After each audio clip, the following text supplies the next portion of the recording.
Москва резко ответила Киеву. Зеленский срочно собирает военных. Реакция последует незамедлительно. Огонь у резиденции Путина. Звучат сирены. ЧП в одном из самых охраняемых мест. Заявление о завершении операции. Цели достигнуты. Президент жмет на тормоз. Скандал в Украине. Чужой в офисе президента. Неожиданное кадровое решение. Паника и первые погибшие. Носители смертельного вируса высадились в Европе. Об этих и других событиях к вечеру среды 6 мая. Среда, середина недели, а мы посреди всего, в самой гуще событий разбираемся просто, четко, понятно и по делу. Это «Нехта», в студии Олесь Корниенко. Режим тишины разорван в клочья. Москва ответила на предложение Киева ракетами и дронами. Ночью агрессор ударил по Сумской и Запорожской областям, по Харькову и Кривому Рогу. В ход пошли управляемые бомбы, 108 дронов и 3 ракеты. Пострадали как минимум 2 человека, повреждены дома и промышленный объект. Атаки продолжились и утром. Москва еще раз игнорировала реалистичный и справедливый призыв к прекращению боевых действий, поддержанный другими государствами и организациями. Это свидетельствует о том, что Россия исключает мир, а ее фейковые призывы к прекращению огня 9 мая не имеют ничего общего с дипломатией. Путина волнуют только военные парады, а не человеческие жизни.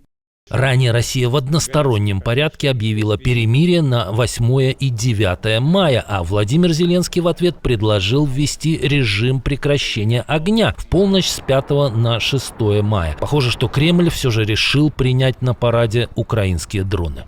По итогам вечерних докладов наших военных и разведки мы определимся с дальнейшими действиями. И сенсационное заявление из Белого дома. Операция «Эпическая ярость» закончилась. Об этом заявил американский госсекретарь. По словам Марко Рубио, цели достигнуты. Но это не значит, что войска сейчас вернутся домой. Вместо «Эпической ярости» идет другая спецоперация. Операция «Эпическая ярость» завершена. Как только президент уведомил Конгресс, мы завершили этот этап. Теперь мы приступили к операции «Проект Свобода». Имеется в виду операция по выводу из Персидского залива более чем 1500 коммерческих судов с 200 тысяч моряков на борту. Вот только в успехе Рубио не очень уверен. К чему это может привести в будущем, пока можно только гадать. А у меня только один вопрос по объявленной завершенной прошлой операции. Так что это было? Эпическая ярость или эпическая слабость? Делитесь впечатлениями. Но подождите, дальше еще интереснее. Не успел Рубио рассказать о завершении операции «Эпическая ярость» и том, что США сосредоточатся на операции «Свобода», как на сцене появился сам Дональд Трамп и опять спутал все карты. Операцию в Ормузском проливе тоже поставили на паузу.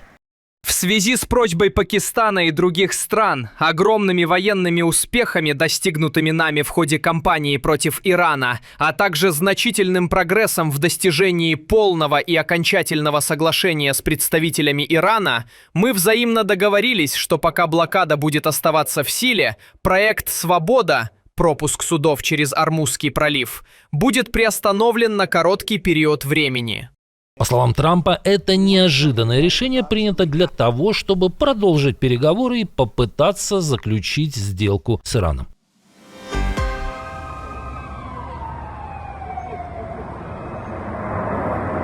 Парад все ближе, репетиции идут, а Москва все больше превращается в крепость. По данным Бильд, рядом с российской столицей установили еще 43 комплекса «Панцирь-С-1». Это системы для борьбы с дронами и ракетами. Новые позиции появились у Зеленограда, Подольска, Домодедово и других направлений. Фактически Кремль восстанавливает советское малое кольцо ПВО, линию обороны радиусом около 50 километров вокруг города. Причем технику перебрасывают даже из других регионов. То есть приоритет сейчас один – защита Москвы. На этом фоне усиливают охрану и самого Путина. Financial Times писала, что он сократил поездки, а его окружению запретили пользоваться устройствами с интернетом. По данным источников, Кремль всерьез опасается атак беспилотников. И не случайно недавно сменили главкома ВКС после серии ударов, которые ПВО так и не смогла полностью остановить. Правда, стягивая все больше систем ПВО к Москве, Путин оголяет небо над остальной страной, и боком это выходит в том числе самому хозяину Кремля. Возле того самого дворца, о котором Навальный снял целый фильм, произошел пожар. Как пишут мониторинговые каналы, ЧП произошло возле Геленджика. Незадолго до этого в городе включали сирены, а в СМИ предупреждали о возможной атаке беспилотников и безэкипажных катеров. По сообщениям Экселинова и Крымский ветер, загорелся некий объект в море. Что именно, пока неизвестно, но Астра геолоцировала кадры до берега около 5 километров, до так называемого дворца Путина примерно 17. Это резиденция на Черном море, которую ФБК Алексея Навального называл крупнейшим частным имением в России. И переносимся в Украину, а тут неожиданное кадровое решение главы Офиса президента. Оказалось, что у Кирилла Буданова появился очень интересный консультант. Это бывший соратник Януковича Сергей Тигибко, бывший вице-премьер и экс-замглавы партии регионов. Я считаю, что сегодня вина партии есть, и говорю об этом. Но партия — это далеко не Янукович. Фигура неоднозначная. Тигибко руководил штабом Януковича на выборах 2004 года, а в 2014 голосовал за так называемые диктаторские законы против Майдана. При этом он один из самых богатых украинских бизнесменов по версии Forbes. Назначение выглядит особенно неожиданно. Как думаете, зачем Буданову понадобился человек с таким политическим прошлым? Пишите в комментариях. И еще одна неожиданность, но в кавычках. Герои СВО оказались организованной преступной группировкой. В Севастополе арестовали боевиков пресловутой Эспаньолы. По данным «Коммерсанта», под арест попали бывшие и действующие участники ультраправого российского подразделения. Следствие говорит о незаконном обороте оружия, боеприпасов и взрывчатки. Причем масштабы серьезные. Силовики до сих пор ищут тайники и других участников группы. Эспаньола появилась в 2022-м. Ее костяк — российские футбольные фанаты и радикальные националисты. В конце 2025 года подразделение расформировали. Тогда же при задержании в Севастополе погиб его основатель Станислав Орлов по кличке Испанец. Согласно утечкам, он был застрелен силовиками при задержании. Люди, которых недавно называли добровольцами и патриотами, проходят уже как фигуранты уголовных дел. Кремль своих не бросает, он их зачищает.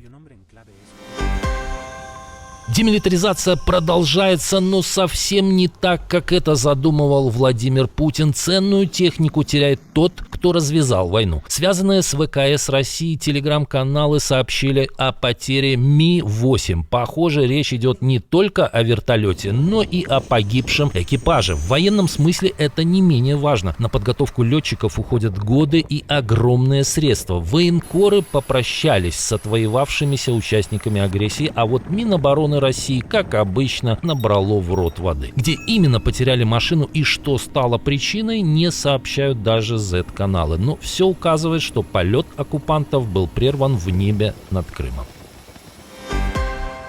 Все как в фильме ужасов, но наяву. Вспышка смертельного вируса на огромном лайнере, и никто не спешил с помощью, а пассажиры дрожащим голосом записывали полное отчаяние видеообращения. Все, чего мы сейчас хотим, это чувствовать себя в безопасности, иметь ясность и вернуться домой. Но после нескольких дней неизвестности руку помощи протянула европейская страна. Испания согласилась принять судно МВ «Хондиус» на Канарских островах после обнаружения на борту хантавируса. Об этом сообщил Минздрав королевства. Испания имеет моральный и юридический долг оказать помощь этим людям, среди которых, к тому же, есть несколько испанских граждан. Сейчас лайнер стоит у берегов Кабо-Верде. Туда он зашел после того, как были выявлены первые случаи заражения. По данным ВОЗ, 3 пассажира уже погибли. Еще несколько заразились. Хантавирус – опасная инфекция, которая поражает легкие и почки. Лекарства от нее пока нет.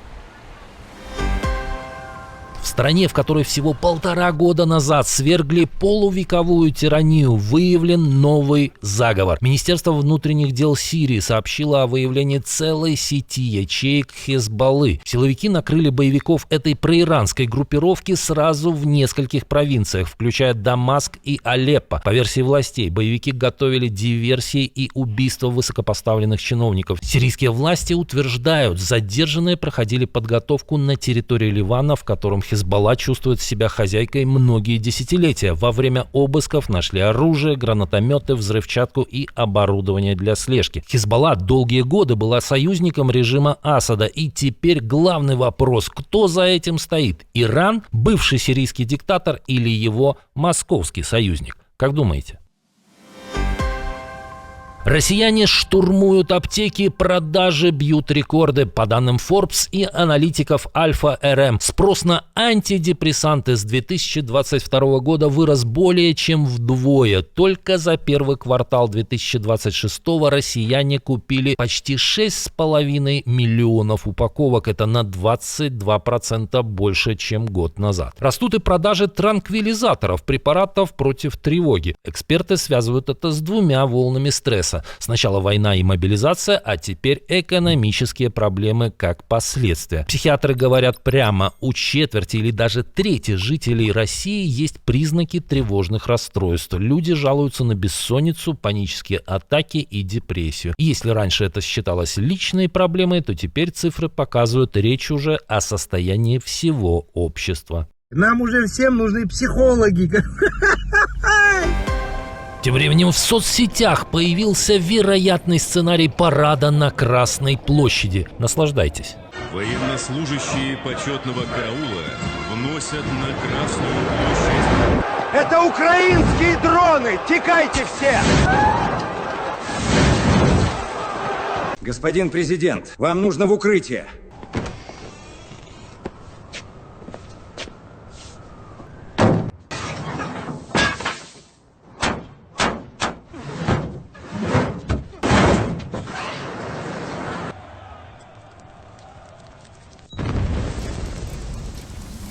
Спасибо, что досмотрели до конца. Увидимся уже утром.